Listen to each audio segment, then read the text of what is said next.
Welcome, everybody.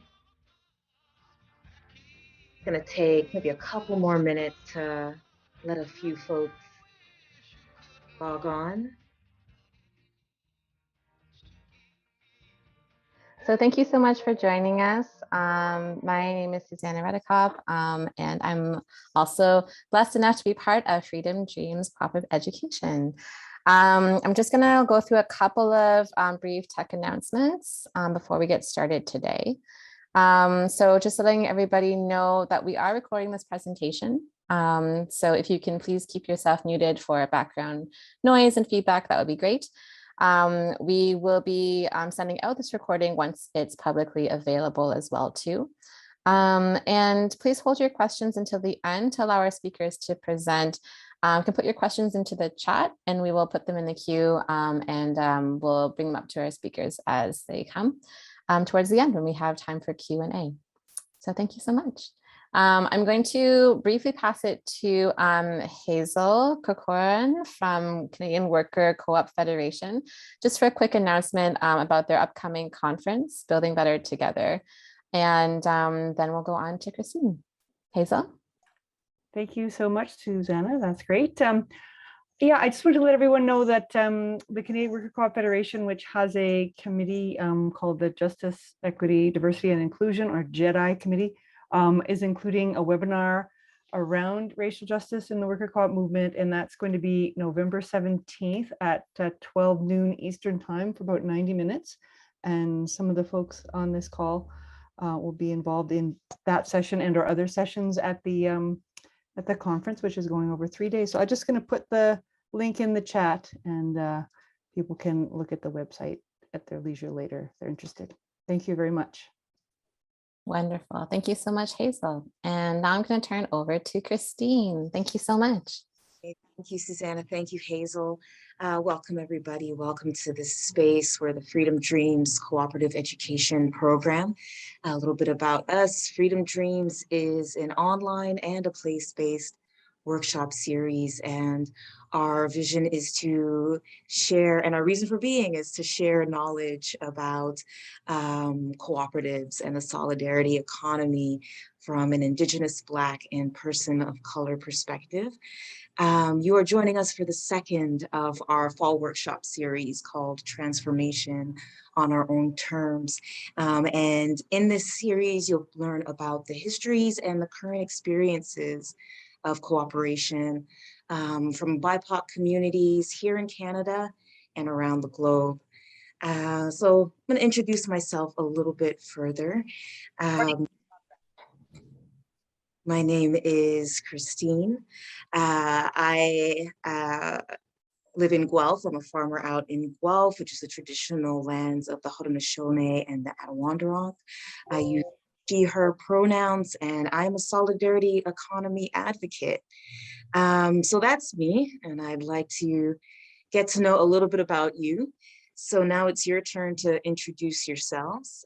So just in the chat there, write your name, your pronouns, your location, and what causes you support. And with your location, I invite you to name the original inhabitants of your region. And if you're unsure, if you go to that link there or that website, native-land.ca, that's an interactive digital map. And if you type in where you live, it will provide information about the original inhabitants of your regions, of occupied regions and territories in Canada. So why don't we take a few moments and just introduce yourselves in the chat.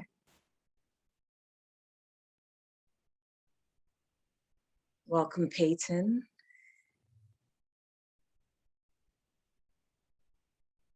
All the way from Nova Scotia and Newfoundland. We're happy to have you here.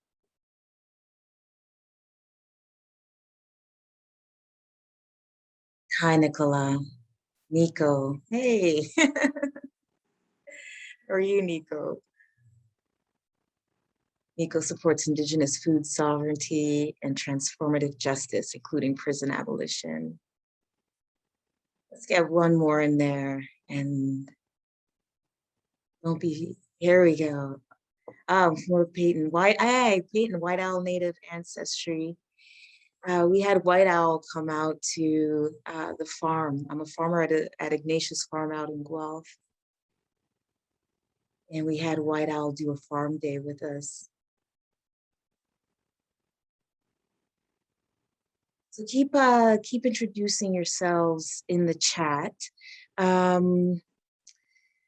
I'm gonna go on to talk about what we're going to learn today in tonight's workshop. So tonight's workshop is Co-ops for Liberation. And tonight we're gonna look at the role of co-ops in the fight for social justice. In times of crisis, BIPOC folks, we didn't seek to repair the systems that failed us. We sought and fought to reimagine them. And in this discussion, I'm going to be joined by author, community animator, and activist Victor Beausoleil, who will join us for a look at how co-ops can be powerful tools for social change. Hi, Amy, coming in from Peterborough. Thank you, Hazel, supporting co-op solidarity and climate justice. So before we get into tonight's topic, I want to do a grounding exercise with everybody. This is a grounding exercise called 7 Breaths, and it's an invitation to breathe together. And although the exercise is called 7 Breaths, take as many breaths as you feel comfortable, as you like, and at your own pace. So get comfortable whether you're sitting or you're standing, and let's breathe together. So with our first breath, we're gonna breathe deeply. Notice your inhale and then your exhale, and feel your chest rise and fall. On the second breath, become aware of the space that you're in and the sensation of your body in that space. With your third breath, think of a person, an object, or an objective that keeps you grounded. With your fourth breath, think about why you're here. What do you hope to receive from this workshop?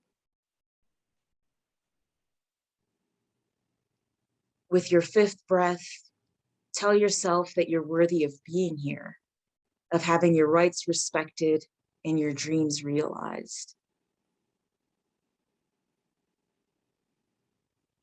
With your sixth breath, become aware of the other human beings holding this space. Remember that they too are worthy of being here, of having their rights respected and their dreams realized. And with your seventh breath, bring your attention to your body and your breath once again. Inhale deeply and now release. So thank you everybody for taking that moment to breathe with us. And I'm going to talk a bit about how we're going to learn in this space, because that grounding exercise is part of sort of the dynamic and active learning community that we're going to create. But before I talk about how we'll learn, how many people have done a breathing exercise like that before, particularly in a learning context? And you could kind of just give me a yes in the chat or raise your hand.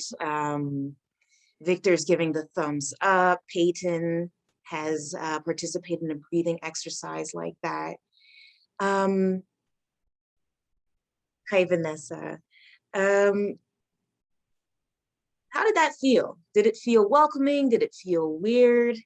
Give me a word or a sentence or anything in the chat. We have Nico saying, I've done grounding, but appreciate bringing in intentions. Well, that type of exercise, we'll be doing a lot of that in our session. And it's based on a theory of learning called popular education, or education for liberation, which was developed by a Brazilian educator named Paulo Freire. And we have 3 tenets here in this space. And that first tenet, thanks, Cynthia, it felt great.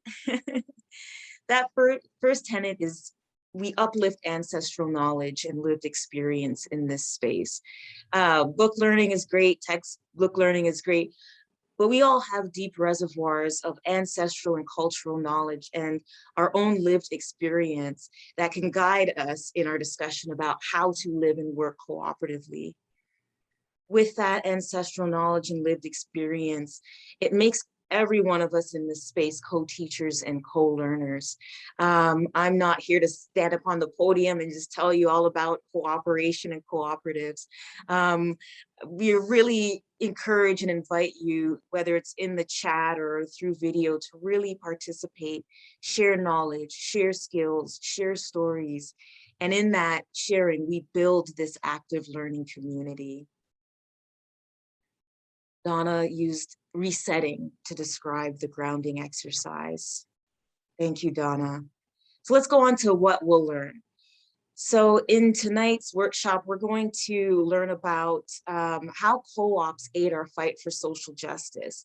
When we talk about social justice, we are talking about equal access to wealth, to opportunities, to privileges within a society, particularly when they are systemically denied to members of society, to oppressed members of society. So we're going to talk about, can co-ops contribute to that fight, and if so, how?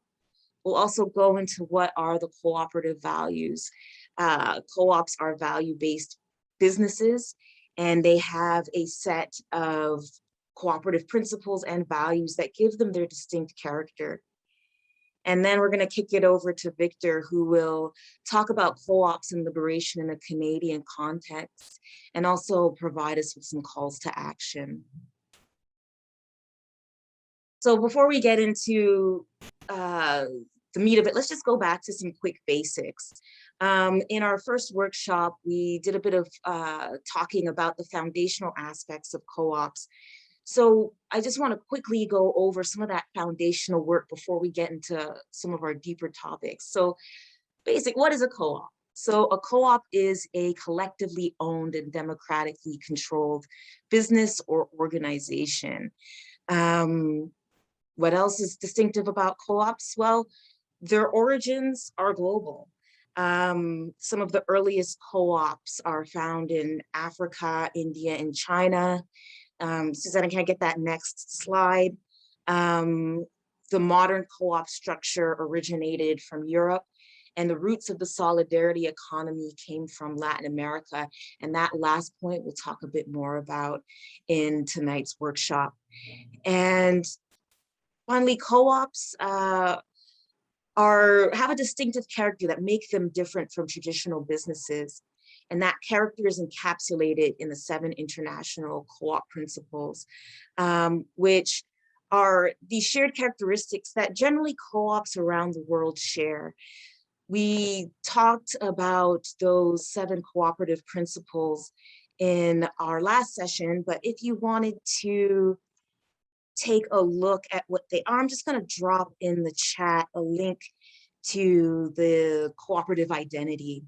So save that link and take a look at it after the workshop. All right, so again, in that first workshop, Transformation on Our Own Terms, we explored the ways in which BIPOC communities have used co-ops as a form of community economic development, often under oppressive conditions, and how they've been a form of survival and resistance for BIPOC communities. But we don't stop there. We don't stop with the surviving and resisting. Those lived experience and then actions move us toward a vision of liberation. And that's what we're going to be talking about in tonight's workshop. How we get, as BIPOC communities engaging in cooperativism, how we get from survival to resistance to liberation. Now, when I say a word like liberation or emancipation or freedom, what does that mean? Because these are big concepts, right? They can seem like North Stars, right? They guide our actions. And at the same time, they can feel like they take a tremendous amount of effort to reach what can seem like a distant goal. So the question becomes, when we start talking about liberation, how do we bring such a big concept into more graspable, reachable goals? And to me, starts with sitting with what liberation means on a personal level. So, and then expanding that out to how I can impact my communities. So when I think about liberation or emancipation, I think about those everyday average Jane efforts to make things just that little bit better for my communities. And if I expand that out, that's about that fight, that joyful struggle to achieve economic, social, and political rights and equality. We're gonna listen to another personal reflection of what freedom means on a personal level. So we're gonna watch a short clip, and then we're gonna do an activity together.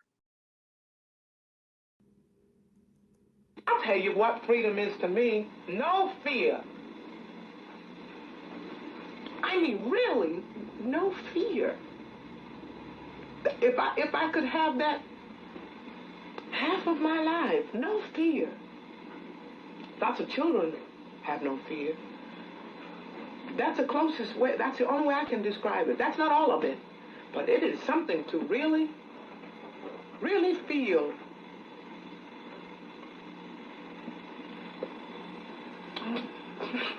Have you like, no. I've noticed. Like a new way of seeing. Like a new way of seeing something.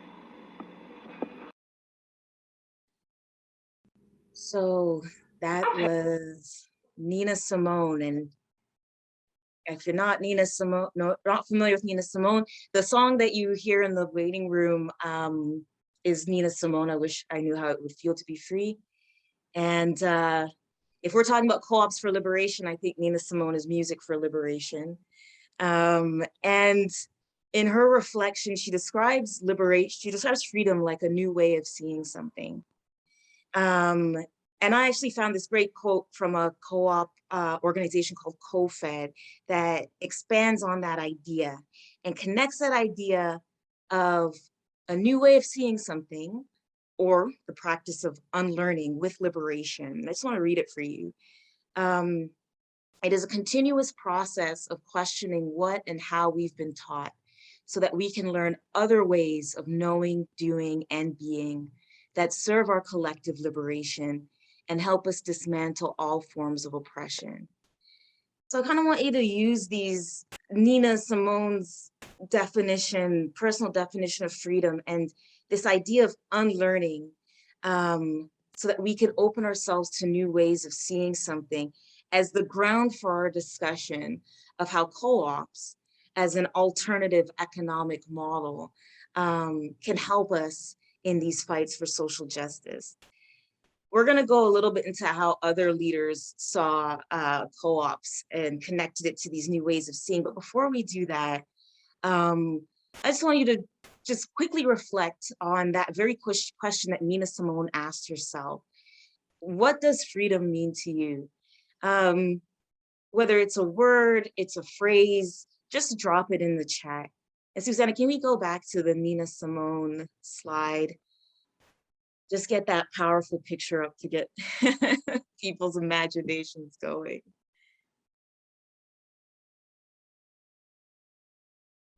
Take a couple minutes.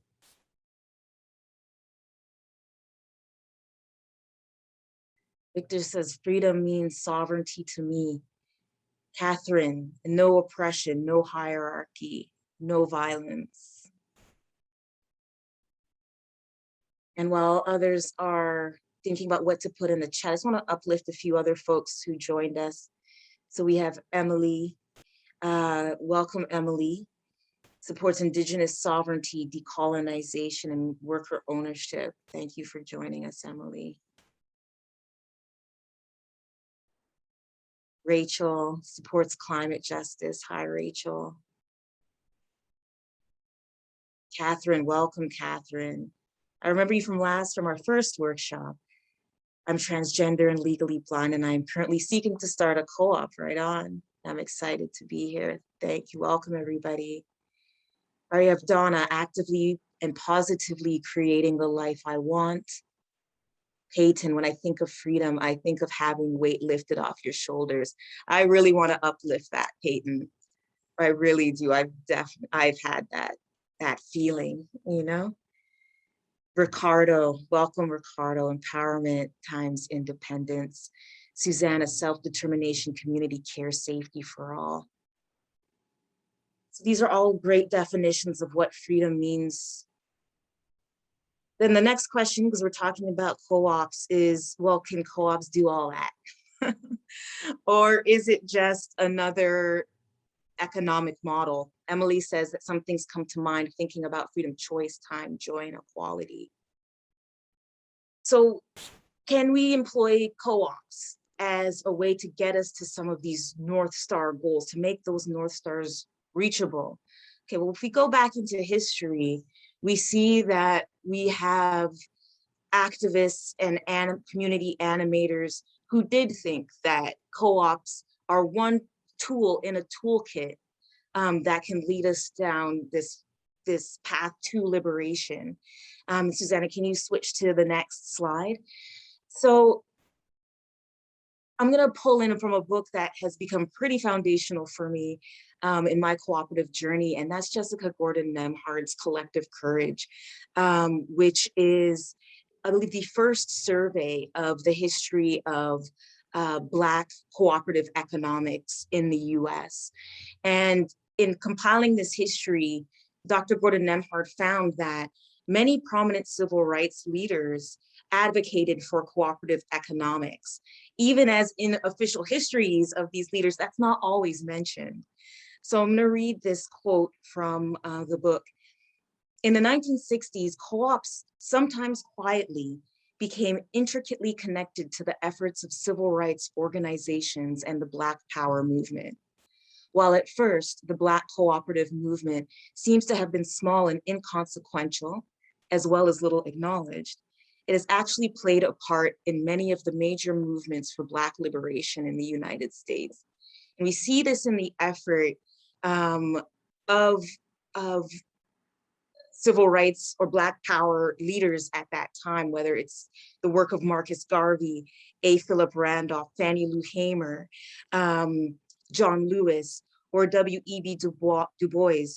They advocated for forms of cooperative economic development and saw it as a way to lift Black people from marginal economic status toward a vision of collective economic empowerment. I really like this quote from W.E.B. Du Bois. Susanna, can I call on you to read that quote? Yes, sure. So I'm just getting these other pieces I have on here out of the way. We unwittingly stand at the crossroads. Should we go the way of capitalism and try to become individually rich as capitalists? Or should we go the way of cooperatives and economic cooperation where we and our whole community could be rich together?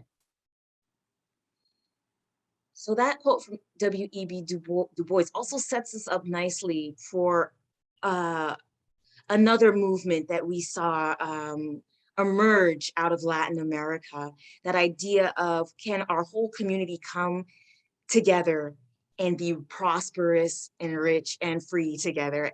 And that's the solidarity economy, or the economia solidaria. And many of us probably, I feel like the solidarity economy in the last 18 months has really had a spotlight shown on it as we moved through this pandemic, and we really saw communities having to take care of each other in the absence of the state taking care of them.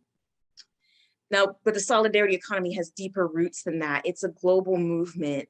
And at its core, it's about building a just and sustainable economy where we center and prioritize people and planet over the endless pursuit of profit. The concept itself doesn't come from a single politics or tradition, but our contemporary understanding of it does emerge from Spain and South America. So I just wanted to go through a small history of how the solidarity economy was connected to people's movements in both places. So in 1937, we have Felipe Elias, who was an anarchist and a writer advocating for a solidarity economy between worker collectives in urban and rural areas during the Spanish Civil War. Starting in 1973 in Chile, we have activists advocating for a grassroots economy as a form of popular resistance to the military dictatorship of that era. And in the 1980s in Colombia, we have activists and grassroots organizers working to build a cooperativism into a broader, more politically oriented vision for a people-centered economy. And from those roots, we have a contemporary liberation movement. And Susanna, can you go to the next slide? We have a contemporary liberation movement, which is a vision of both an economy and a practice where communities govern themselves. And they govern themselves through participatory democracy, through cooperative and public ownership, and through a culture of solidarity and respect for the earth. And so I want you to take a look at this illustration. This is from a solidarity economy illustrator named Carolyn Willard, and it's called Redrawing the Economy. And here we can see how what we're specifically talking about tonight, which is co-ops, actually fit into this broader social economy ecosystem. This is like a new way of seeing something. And Susanna's saying she loves this illustration so much. So here we have a new way of seeing something. We have a new way of organizing ourselves, an alternative way of organizing ourselves. And I just want to use this definition from another co-op organization. Emily wants to live in this world. The solidarity economy ecosystem is an environment where all the things a community needs are controlled and governed by everyday people. From housing to schools, to food and farm production, to arts and culture, healthcare and healing, to transportation. So I have an activity for everybody. So take a look at this vision for a solidarity economy and the different types of activities and businesses that are within it. Which of these solidarity economy approaches would you like to see in your communities and why? And the second thing I want you to think about is what elements do we need to make this vision a reality? Take a couple of moments to think about that. You could drop it in the chat, and alternatively, if you want to raise your hand and either just use your audio or use your video to share with us, then please feel free to do so.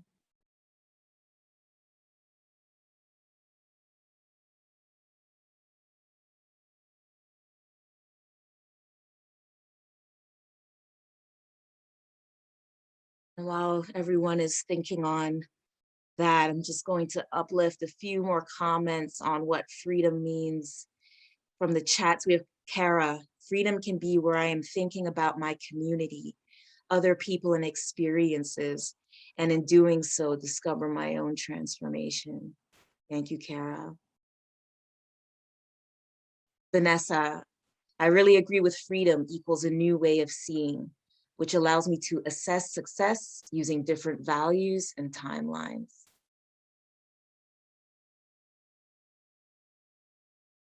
All right, we have a few comments. So we have Peyton wanting to see free education since I'm a post-secondary student.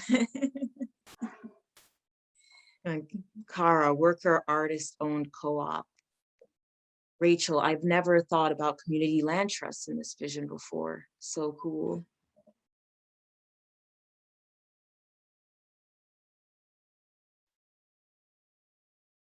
All right, we'll wait for a couple more. With Bedelia, who made a comment about social justice and empowering disinvested communities.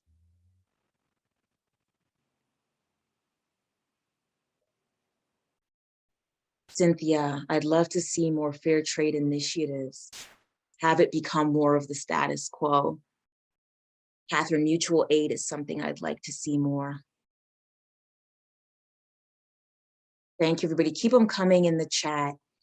And I'm going to move on to the next slide. This is, again, talking about this solidarity economy ecosystem and co-ops and this new way of seeing. I just wanted to share this poster from Solidarity NYC. It's a bit of a part manifesto, part statement of values. And when I was looking at it, I thought, okay, so if co-ops fit into this vision of economic sovereignty, I don't let my bank profit off of me, or food justice, I don't buy food that kills, or the only thing that, you know, that's also a question of, is the only thing in my neighborhood that's available food that kills, right? Or access, I don't pay for schools. How can co-ops fit into that larger vision of justice, of food justice, racial justice, economic justice?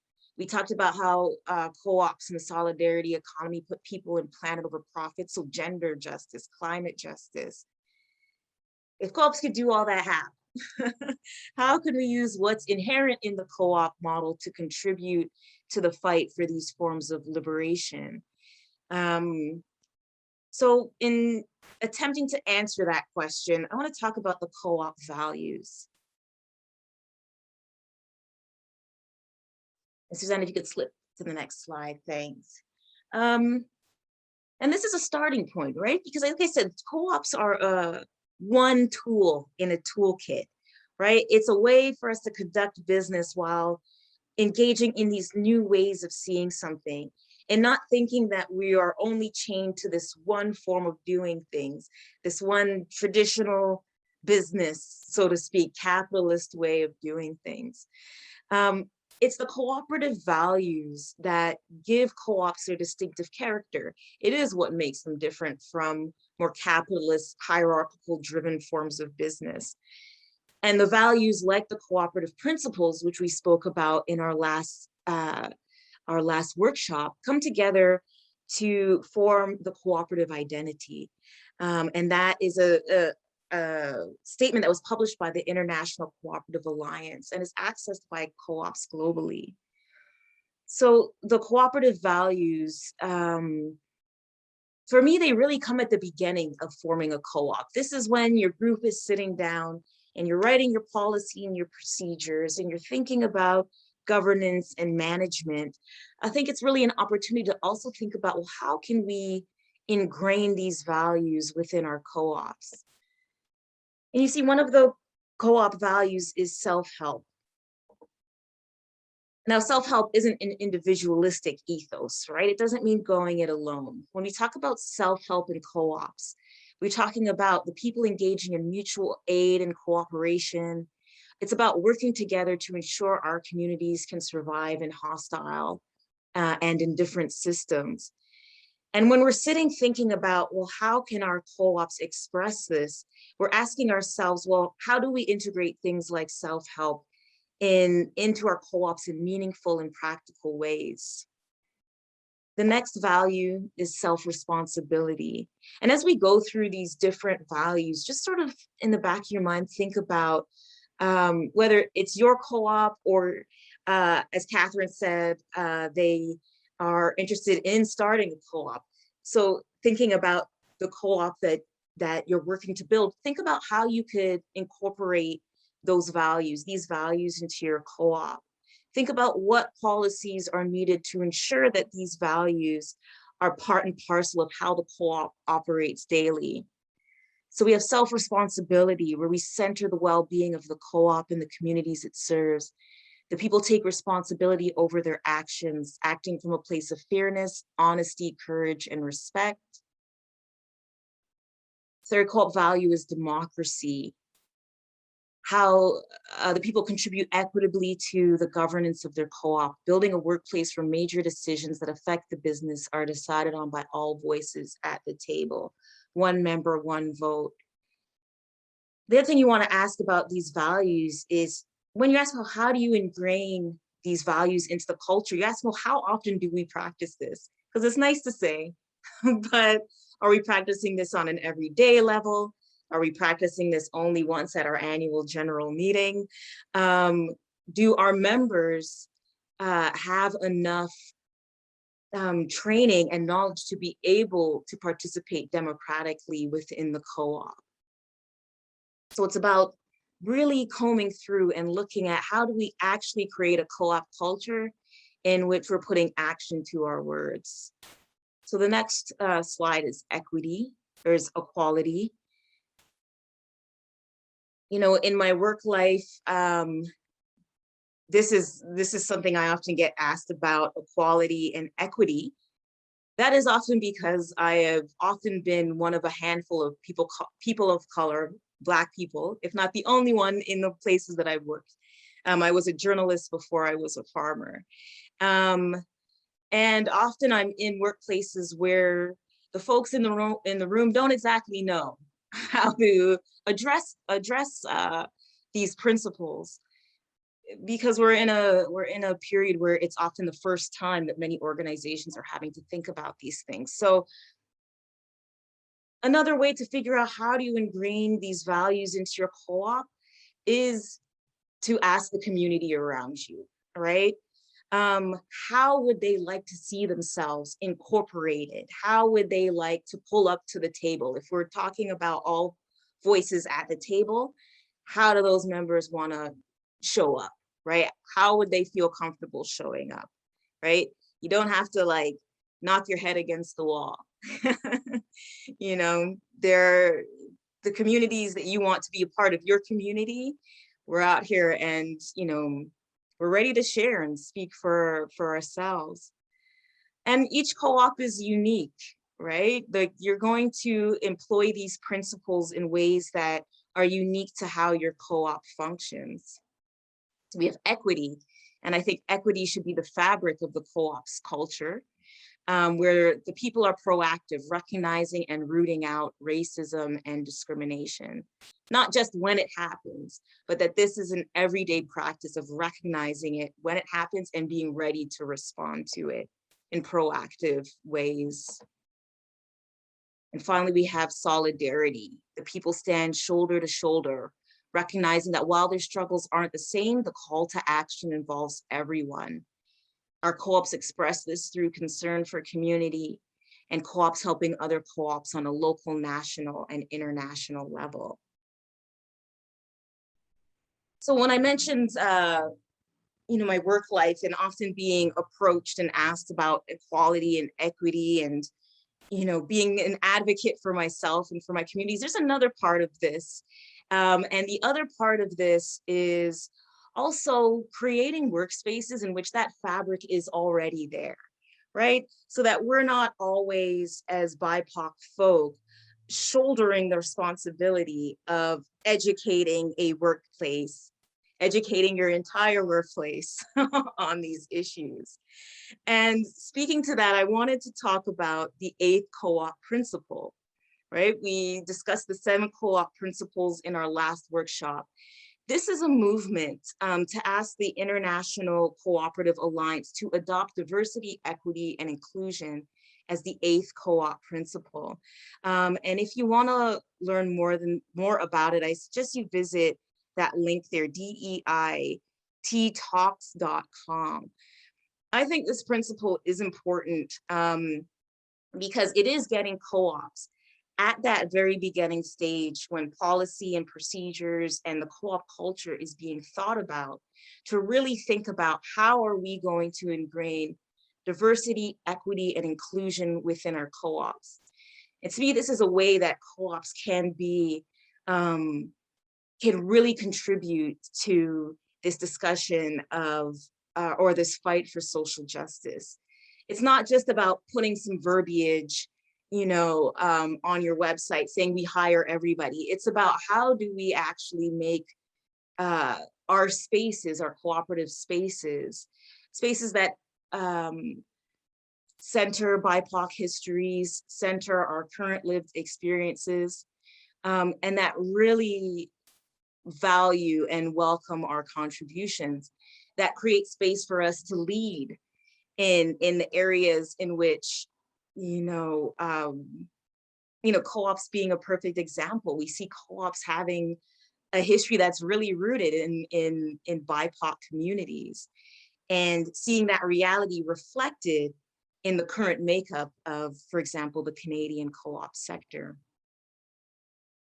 So diversity, equity, inclusion, I just want to read, if this principle is adopted, it would read as cooperatives seek to incorporate diversity, perform equitably, and ensure inclusion at all levels of their organization to better serve members, show members they are valued, and ensure members receive equitable service. So, Ricardo, can you expand on how the 8th principle would differ from principle 1? Ricardo, you're talking about the 7 cooperative principles. I'm going to open it up to the floor. Is anybody familiar with the 7 cooperative principles and wants to share on the floor how they see diversity, equity, and inclusion as the 8th co-op principle, adding to the 7 cooperative principles that already exist?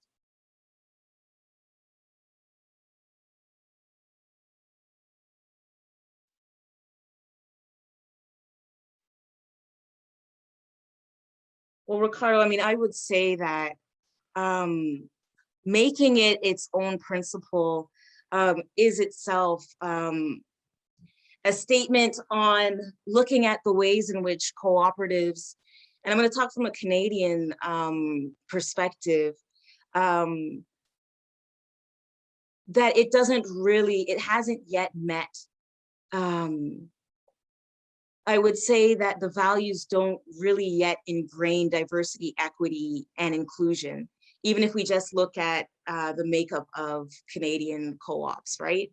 Where we do have a lot of members of co-ops or workers of co-ops who are from the BIPOC community, but we don't really have that leadership yet.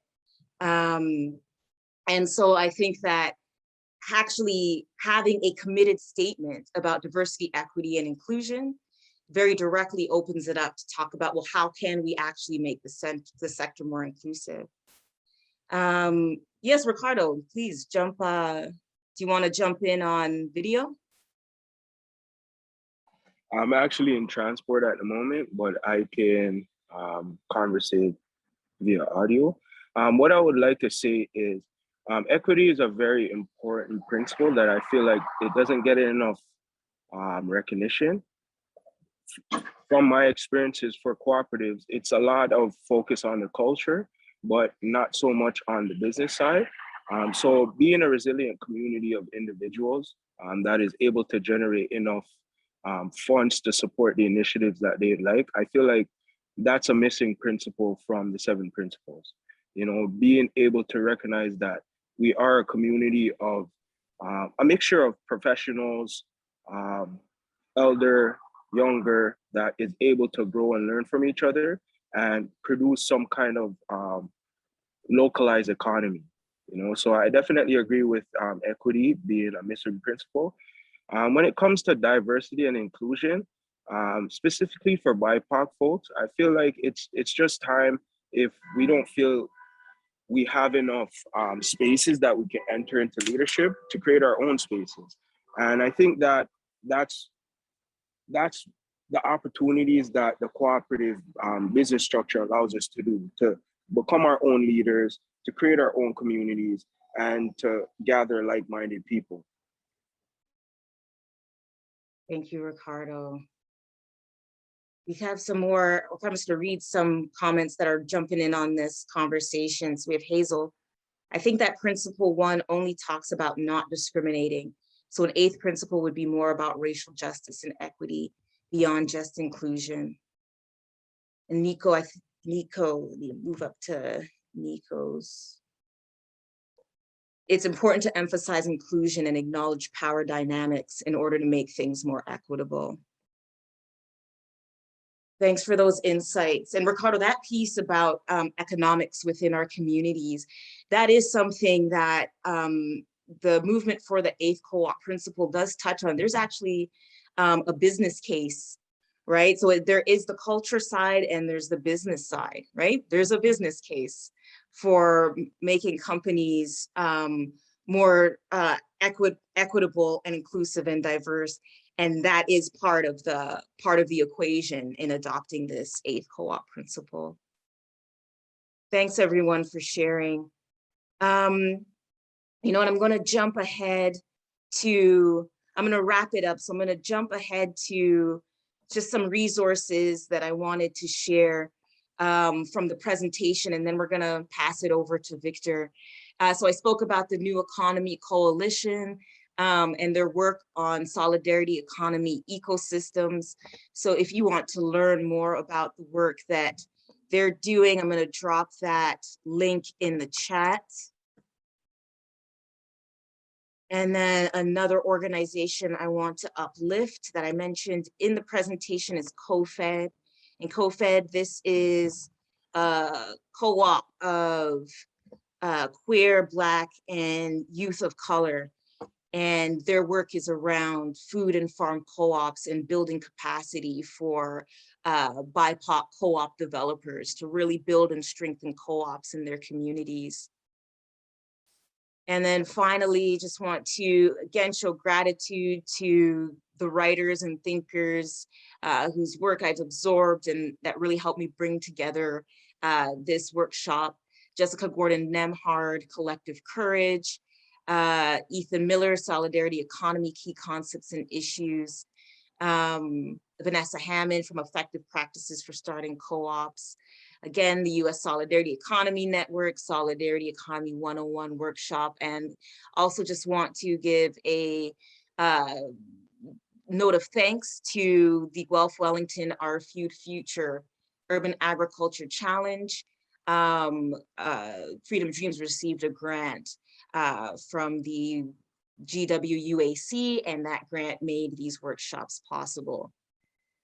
So I'm now going to kick it over to Victor Beausoleil. Victor is the CEO of Intuit Consulting and the founder and executive director of SETSI, which is the social economy through social inclusion.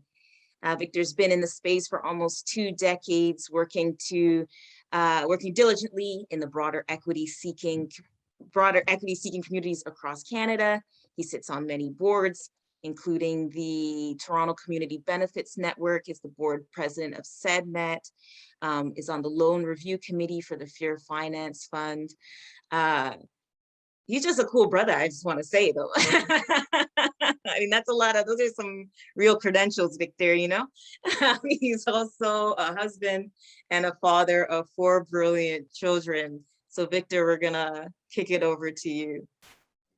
Thank you so much, my sister, for your leadership and your diligence. Remarkable presentation.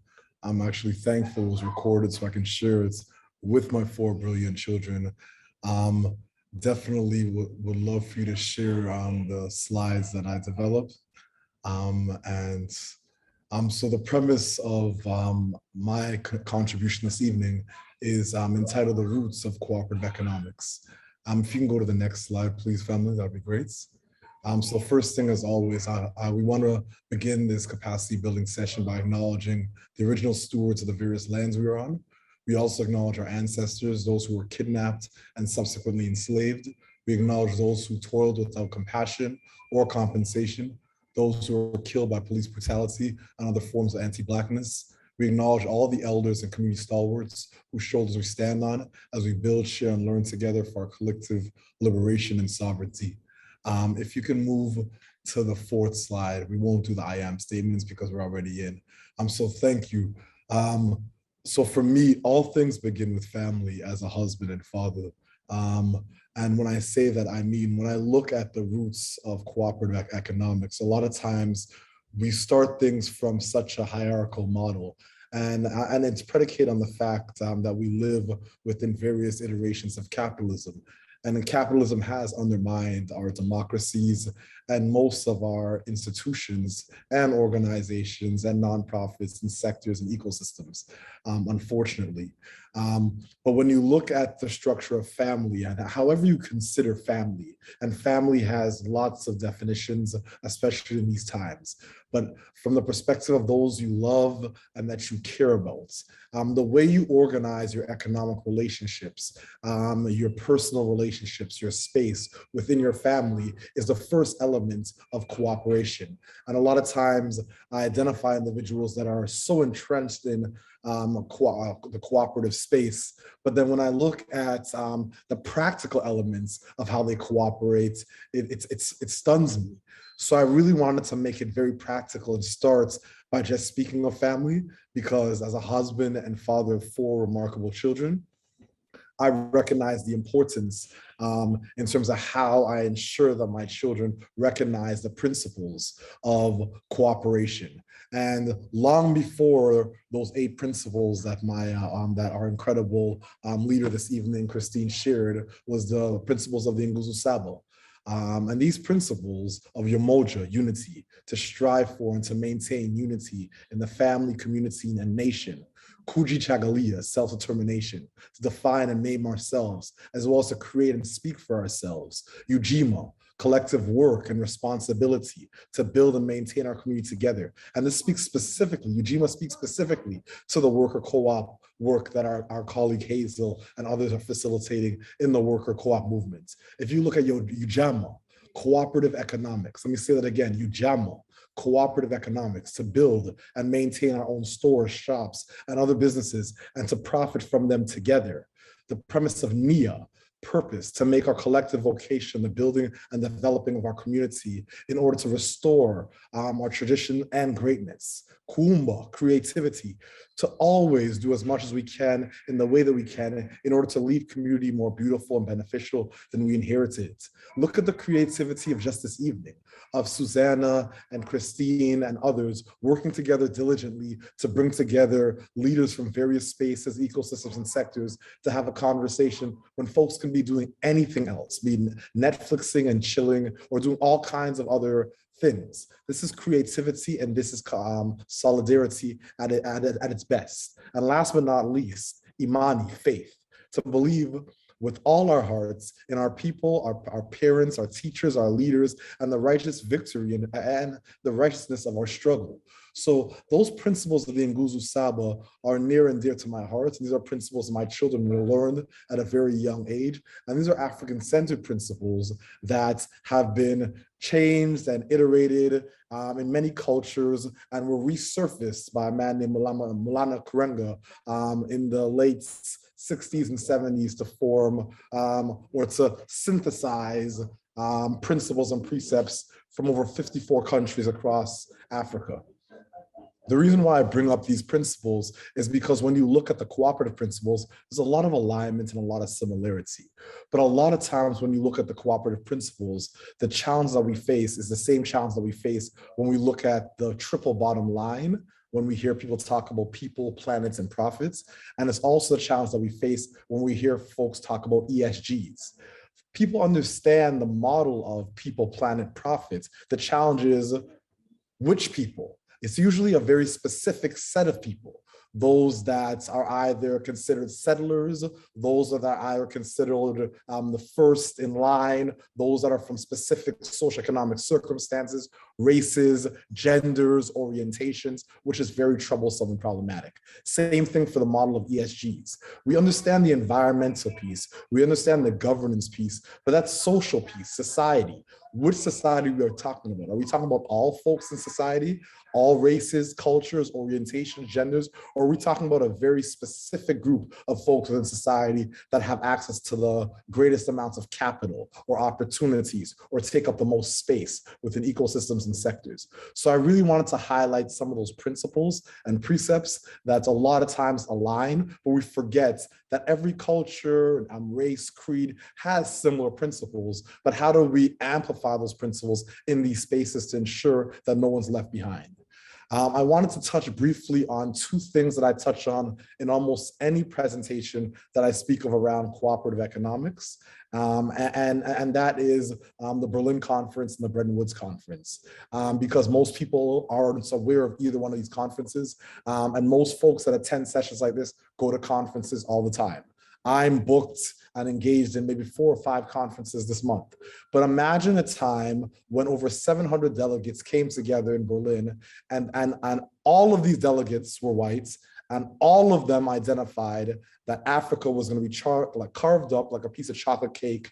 And to this very day, there's impacts. The reason why I'm able to speak to many of you over my MacBook computer right now is predicated on the fact that the minerals within this MacBook are being mined by children in the Democratic Republic of Congo. And these are decisions that were made in the 1800s that still have impacts today. And these were not decisions made predicated on any of the principles I mentioned or any of the cooperative principles that we all hold near and dear to our hearts. I also wanted to mention the Bretton Woods Conference. Once again, another conference, very incestuous, stratified group, primarily men, primarily white men, who came together and organized economic relationships in a way where they tied the global currency to the dollar and removed all physical assets to the dollar. So all money became fiat currency. And there was an exponential amount of, it was the heights of stolen land, the heights of free labor, and the heights of imperialism, colonialism, and capitalism, which still to this day has effects on us every 7 or 8 years when the economy has a swift downturn that impacts those on the margins and the periphery of the economy. Could you go to the next slide, family? Thank you. So in terms of economic transformation, I believe that it's imperative in Canada. And the reason why I'm looking up is because I'm using another screen, so excuse my beard. The cooperative sector can and should play a key role in that transformation. The cooperative movement in Canada is not diverse and has not kept up with demographic shifts across Canada. But I do want to tip my hat to those allies and accomplices. Some of them are here on this call, Hazel being one of them, that are trying their best to not just level the playing field, but tilt the playing field because it is required in this season. But the fact remains, the cooperative sector has not kept up with demographic shifts, and we see that in public policy. And remember, I really want to make sure that we contextualize this from a Canadian element. The 700-page document that went out in April, I believe it was April 9th or April 19th, the federal budget that most folks from racialized or BIPOC communities, based off of socioeconomic circumstance, time, and various reasons, don't have the ability or the privilege to engage in pre-budget submissions or to even read through elements of that 700-page document that impacts all of us as Canadians, did not have the word co-op or cooperative once in it. That is a slap in the face of over 200,000 people. There's over 200,000 Canadians that operate within the co-op space. The co-op space is about 4% of the GDP as per the work done by my colleagues Dan and Andre and others at CMC and the Canadian Workers Co-op Federations and others that have gathered this data. So if we know that this amount of people are part of this ecosystem and the word is not mentioned once in the federal budget, that shows us that one, we're not on the radar of the federal government and we need to be, but two, more importantly, we have not been able to keep up with the demographic shifts to remain relevant. I want to come forward with a quote from one of my colleagues, the Executive Director of ALFOSA, Raymond. He says, racism isn't just a crack in Canada's foundation, it is the foundation. Let me repeat that again. Racism isn't just a crack in Canada's foundation, it is the foundation. If we can move on to the next slide, fam. Thank you. Ethical cooperative organizing is the result of an intense yearning on the part of leaders within the movement to serve and advance the well-being of all people and the environments around them. Let me say that again. Ethical cooperative organizing is the result of an intense yearning on the part of leaders within the movement to serve and advance the well-being of all people and the environments around them. And that's the challenge that we consistently face. The monopolies, the commercialization, the corporatization, we've moved from a space of movement building and trying our best to organize economic relationships, to support each other, to fighting over grants and funding, to finding ways and means to position ourselves for greater resources, and then looking at resources like it's pie. And if more people are added to the table, the pie will become smaller. When in actuality, when you really look at it, when you add voices, especially diverse voices to spaces, the pie doesn't get smaller, the table gets bigger, the rooms get bigger, the views get better. But these are mindset shifts. And these shifts in mindsets are a lot of times predicated on a lack and scarcity model that happens in various ecosystems, the cooperative ecosystem being one of them. We need to operate from a place of abundance, a space where we're sharing information, we're sharing resources, and most importantly, we're sharing relationships. These personal values impel a process of empathy, collaboration, and equitable resource distribution, which results in the formation of thriving, inclusive, diverse, and accessible ecosystems. Let me repeat that again. Sorry, I know that you're ahead of me, but I really want to drive some of these points home. These personal values impel a process of empathy. Empathy. Empathy is a word that is so important to me because empathy creates dynamic where you have the ability to go inside the shoes of others. So a lot of times I have the ability to call people out daily if I really want to, but I'm in the process as a 38-year-old husband, father of 4, of building up my wisdom and my fortitude to call folks in as opposed to calling folks out. Because calling folks out, yes, calling folks out feels good. And yes, creating victims and villains sometimes makes things very stark and distinct, and shaming and blaming folks sometimes gets things off your chest. But in the same breath, calling folks in and stewarding and cultivating a relationship and deploying empathy a lot of times creates a dynamic that's very similar to the African proverb, fast alone or far together. And a lot of times, there's another Yoruba proverb that I love. The seed does not get to see the flower. So a lot of the work that we're doing right now, the work that Susanna, Christine, I just heard Brother Ricardo, Hazel, and the many others on this call, the folks at CoFed are doing, you may not be the beneficiaries of your advocacy. You may not be the beneficiaries of your late evenings and the toil and labor, but you may be that seed that supports a thriving ecosystem 10, 15, 20 years from now that supports that young Ricardo, that young Christine, that young Victor in an ecosystem that is far more equitable and is going a lot further in terms of benefiting those on the margins and the periphery of the economy. So these personal values impel a process of empathy, collaboration, and equitable resource distribution, which results in the formation of thriving, inclusive, diverse, and accessible ecosystems. Next slide, please, fam. Cooperative policies must reflect our values, ethics, and must be understood, observed, and respected.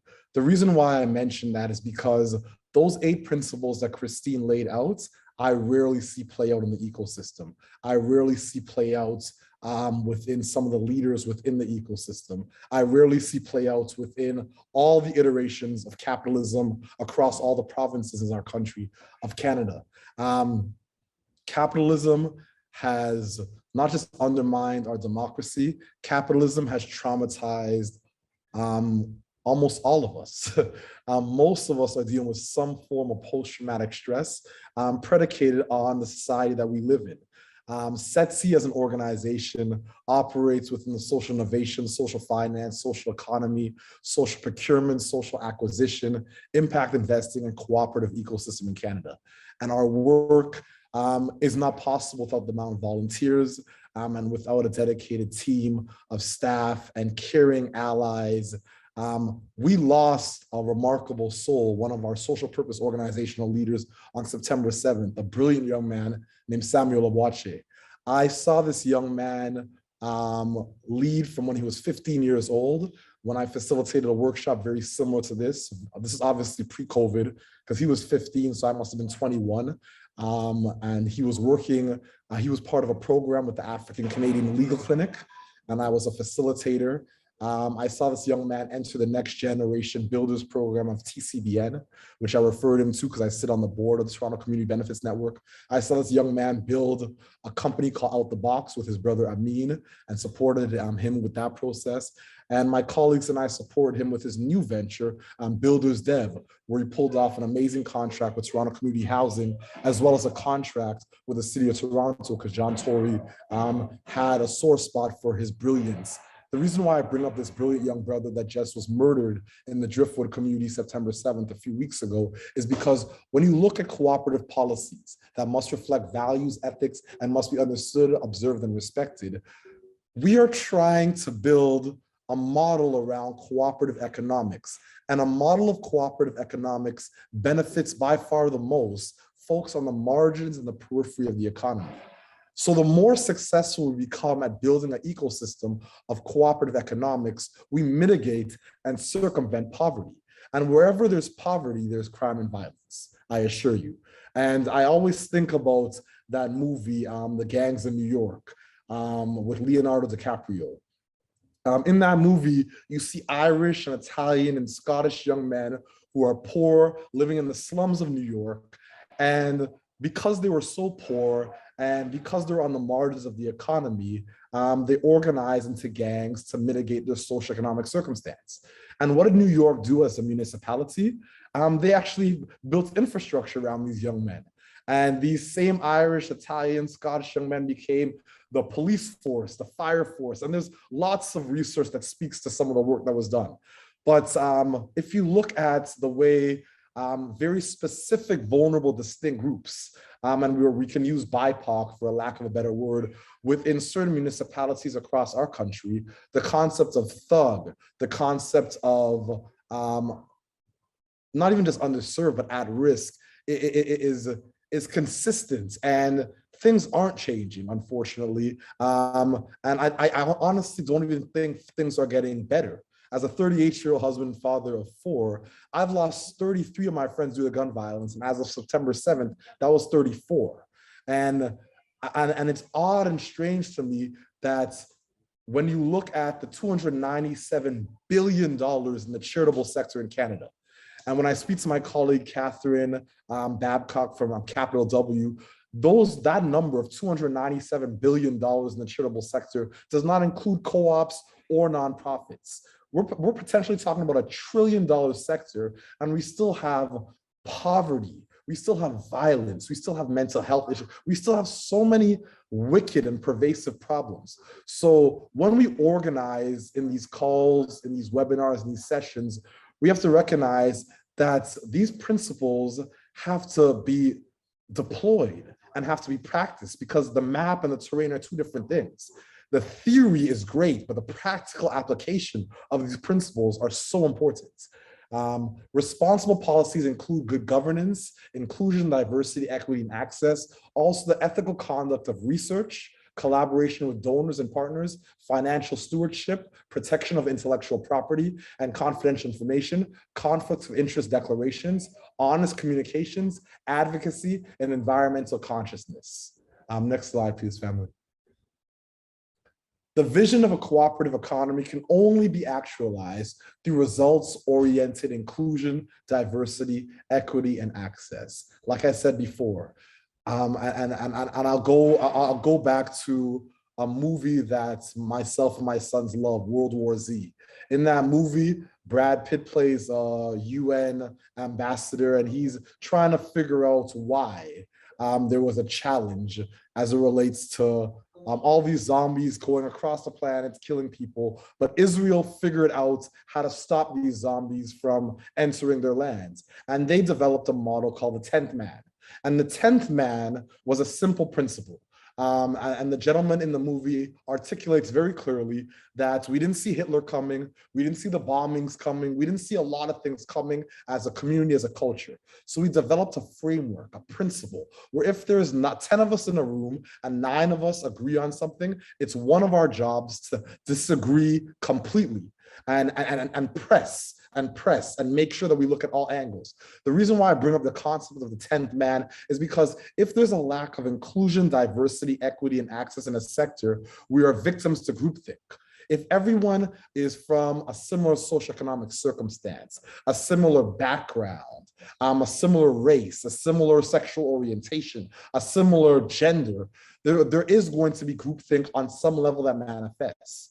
And a lot of times when we look at models of trying to engage, for a lack of a better word, BIPOC communities or underserved or marginalized communities, I always look at it from the perspective of, if myself, Christine, and Susanna all live on the exact same streets, we have the exact same house, we all have a similar vehicle in our driveway, and we all want to have a meeting, and we invite one of our friends that lives 2 hours away, that lives in a trailer, doesn't have a car, has a bicycle.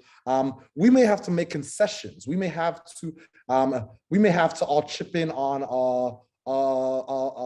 a bus ticket for our friend. We may have to pay for our friend's meal. We may have, if we want that friend to come to the table equitably. So the concept of inclusion, diversity, equity, and access requires something that's very precarious for mainstream organizations, and it's called the art of invitation.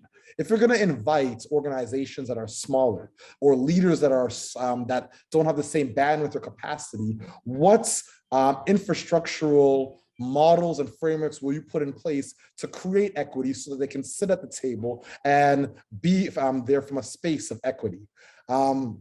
Mitigating founder syndrome and structures times of change. To support the developments of emerging co-ops, outreach must be invested in. To animate the cooperative movement, inclusion, diversity, equity, and access can't merely be an event or a subcommittee, it must be prioritized. The notion of acceptable POC must be mitigated. Quantitative benchmarks, the understand that BIPOC reps have more, the understand that BIPOC representatives have more assets than merely their identity. Let me say that again. The understanding that quote unquote BIPOC representatives have more assets than merely their identity is so important. Yes, I am a heterosexual Black male. So yes, a board of directors, a committee can check the black box by engaging me. But guess what? One, Black folks aren't monolithic. I'm not fully Francophone speaking. Two, I have great privilege as a heterosexual male or as a man in terms of patriarchy governing most places on the planet, unfortunately. So unpacking our own privilege is really important, but recognizing that I come with other assets than just my Blackness. And there's a huge issue right now in various communities around brokering race to access opportunities. I'm not in the business of brokering Blackness. I'm in the business of trying to find collective solutions to some of these pervasive problems that have been around for centuries, not just decades. And to represent and promote the Canadian co-op movement in Canada and internationally, radical shifts in priorities and strategic plans must be implemented. Next slide, please, family. So in terms of some strategies or approaches, ecosystem mobilization through capacity building sessions like this, like my hats off to Christine and to Susanna and to the funders that put this together, to the series. This is what's needed. And these sessions, whether it be 5 people, 10 people, 20, 30, 40, 50, these sessions consistently create a dynamic where folks become ambassadors and champions for the principles that we've identified in this session. So more ecosystem mobilization work just like this, so important. Onboarding stakeholders and mentors, virtual labs. And when I say virtual labs, I mean labs where we unpack and we discuss, because right now this is a webinar or a session. So I'm speaking somewhat at you, but in a lab or a virtual lab, there is dialogue and deliberation. There is discomforts. Folks have to come out of their comfort zones. There may be disagreements, but that creates a dynamic where we're testing, we're creating proof of concepts around frameworks, models, ideologies that we can actually test, not just in the marketplace, but within our communities. BIPOC curriculum development. And when I say that, I mean curriculum that's specific for folks that have traditionally been excluded and sometimes intentionally excluded because of capitalism, access to capital, access to resources, and the development of a mentorship framework. There's folks that have been in the co-op ecosystem for decades that understand this system better than most. And so creating opportunities for them to engage new and emerging leaders and nascent organizations is really important. Next slide, Van. So I'm going to give a quick example of a microaggression. Everyone knows these two men here, at least most of you. That's Minister Hussein, the Minister of ESDC, and that is our Prime Minister Justin Trudeau. Next slide. So this is, so Chatham House rules. I'm not going to say which meeting this was. I sit at 7 tables, and I blocked out who made this statement. But if you can lean in close, you'll see it says, that's why it'll be so hard to tell him that his baby is ugly. Now, that is a microaggression that happens consistently to SETSI staffers and to folks within various ecosystems and tables. So let me give you some context. The minister was in a meeting with about, I'd say, 30 organizational leaders. We're talking about a program that he spearheaded and championed. And when he left, one of the members of the room referenced his program as an ugly baby. Now, I was the only African Canadian inside the space. My colleague James Chan from Verge Capital was the only other, and my brother Jeff Sear. There's only 3 racialized folks inside the space. And the silence was deafening when the comment was made. There was no one that had the courage to actually check that person except for a racialized individual. But I'm saying all this to say, and I want to give that example right now, that imagine if the first female finance minister from Christy Freelander was in a meeting, and you have 30 men in a room and 3 women. And as soon as the finance minister woman leaves, one of the 30 men makes a comment like that, that would be atrocious to the 3 women in the room. But these type of microaggressions manifest consistently within the various ecosystems, including the co-op ecosystem. And that's why I'm consistently saying that inclusion, diversity, equity, and access training on anti-Black racism, training on anti-racist approaches to almost everything in all these ecosystems, training on bias and unconscious bias when it comes to orientation and all the different forms of alienation that manifest is so important. And I love giving real-time examples. Next slide, fam. This is another example. This is a brilliant social purpose organizer, my brother Akeem Gardner. This brother and I have worked together for years. He was part of one of our incubators. He runs a remarkable company called Atlas 365. He has a hemp farm and he's growing industrial hemp, not for the purposes of CBD, but for the purposes to build industrial blocks. Cement blocks, and his business actually just pivoted to using the hemp to create a product called Canertia to remove inflammation for athletes. The reason why I'm giving you some context on his business, he's been doing well for many years. He went to cash a check, and not a full check. It was about $60K, deposited a $60,000 check. He wanted to withdraw, I think, $2,000 from that check. He had well over 100 grand inside his business account. He spent over an hour inside the TD Bank, and TD had to do a formal apology. But the amount of racism that occurs in ecosystems or for social purpose organization leaders or co-op leaders from BIPOC communities, not just within the ecosystem, but within financial institutions, within government and within community is ridiculous. But I wanted to give a real-time example. And this is a story from 2019. I actually have a more recent story from 2021 of a brother from Guelph, but I didn't add that to the deck because I didn't want to take too much time. Next slide, family. So this is a quote that I love. Solidarity is not an act of charity, but a mutual aid between forces fighting for the same objective. Let me repeat that. Solidarity is not an act of charity, but a mutual aid between forces fighting for the same objective. Next slide. So we're not doing I am statements, obviously, because it wasn't a workshop setting. Usually at SETSI, I always love to start a session by checking in with everyone because some folks have been in Zoom meetings all day. I've been in Zoom meetings since 8 this morning. I usually just quickly doing I am statements like I am happy, I am sad, I am exhausted, I am stressed. And if everyone goes around as an I am statement at the beginning of a session, I can kind of gauge where folks are at. And usually at the end of the session, I do something similar with the I am statements. And the people may say, I am rejuvenated, I am tired, I am bored, I am thrilled. But regardless, definitely open to closing thoughts. Next slide. Yeah, that's everything for me. And once again, I give great gratitude to the Most High Creator, my ancestors, and Christine and Susanna, and those that invited me here this evening, and all of you that are attending for this opportunity to provide some value and contribute. Thank you.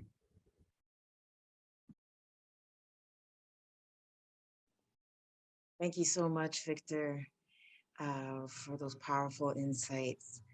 Susanna, do you want to introduce the Q&A? Well, we have about 5 more minutes, so let's open it up to the floor. If anybody has any questions or for Victor or myself or Susanna, or has any insights that they want to share, either jump in the chat or just raise your hand if you wanted to jump in on your video or your audio.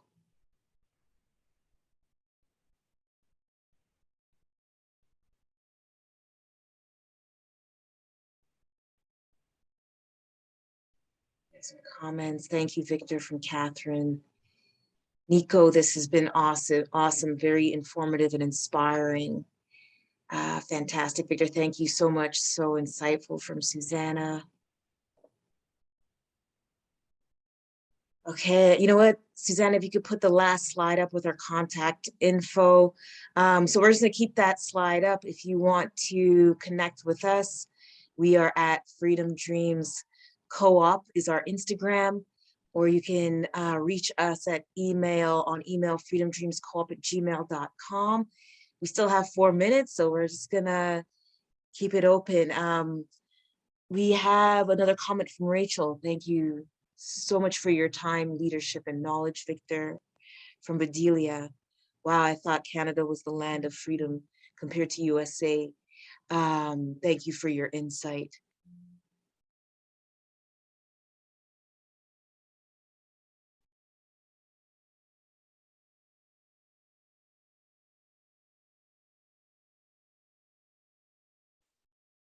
Another comment, Cynthia, fantastic session. Thank you, Christine, Victor, and Susanna. Looking forward to the next one. Thank you for joining us, Cynthia. I'm just sitting over here, like totally bowled over, and in your collective brilliance and listening to you, Christine, and you, Victor, I really appreciate so much learning from you. I know that we had somebody else in the audience and joining us, or friends today, that said they were thinking about starting co-ops. Be interesting to be able to hear from folks about who are starting co-ops or thinking about starting co-ops. What are some of the things that you feel are barriers? What are some of the things that you feel you need to be able to get on that journey? That's something that I feel like I'd be interested in learning about. Capital. Yes. Yeah. I can say for, other people to join, access to land. Yeah, so Catherine with capital, Nico, other people to join, access to land. I think that, that's definitely one of the biggest things with people to join, and finding the right people and the right members to join in the endeavors that you want to explore. It's for sure a big barrier. When it comes to capital, there are resources out there. I believe there's a page of co-op specific funding bodies that perhaps that's with Ontario Cooperative Association, with Canadian Worker Co-op Federation. Those are some links that we can also send out to when we follow up and send the recording. That's something people are interested in. Capital is huge. Celia mentions mindset. And that is also a huge obstacle, is that shift to cooperative ways of being and working. because growing up within a capitalist individualistic society, that is something that we've been severed from, which is often our ancestral and cultural ways of moving through the world cooperatively. And so developing that mindset or rediscovering that mindset or recentering that mindset, it is challenging, Bedelia. And, you know, when I talked about the cooperative values, that becomes part of the conversation as much as, you know, talking policy and procedure and governance, really talking about that co-op culture and how to ingrain it within the business should be as important as those other parts of the discussion. Definitely, thank you. In speaking to Catherine's piece about capital and then Nico's piece about access to land, I'm not sure, Nico, if that is in reference to farming or if it's reference to other forms of cooperatives. But just a short plug here for the Fair Finance Fund, of which Victor is a part of as well too, in that one of the things that I think is really difficult for co-ops is that we're in this really interesting category that not a lot of classic banks are recognizing as legit, in a way to be able to own land, in a way to be able to share title, in a way in which to be able to do sort of things like that. However, the Fair Finance Fund does fund initiatives that are to do with food and farms, but also that have social benefits, and also do recognize cooperatives and the fact that there are different ways of doing these things, and provide loans to be able to have those different kinds of local food initiatives. So it's something to be able to perhaps look into as well. Well, we are at the 7:30 mark. Bedelia just has a follow-up comment. I think people need to become enlightened in consensus and cooperation. Thank you, Bedelia. We agree, and we hope that we can contribute towards that with Freedom Dreams Cooperative Education series, our fall series, Transformation on Our Own Terms. Follow us on Freedom Dreams Co-op for updates. We have another session in about 4 weeks' time with Anand Lololi, who will join us. And Nico, this one will be interesting to you. That it will be about cooperatives and farming. And so please join us for that. It'll be an insightful conversation. Amanda Lilly has decades of experience and is just a fount of wisdom. I've had people tell me that, you know, you have a non-speaking at a Freedom Dreams. So make sure that you come out for that. And thank you, everybody. Thank you, Victor, so much for sharing this space with us and for sharing your knowledge and wisdom. And thank you, Susanna, for being the backbone, handling that tech and crossing those T's and dotting those I's. Thank you, everybody. And we hope you have a good night. Thank you, fam. Wonderful. Well done. Take care, everyone.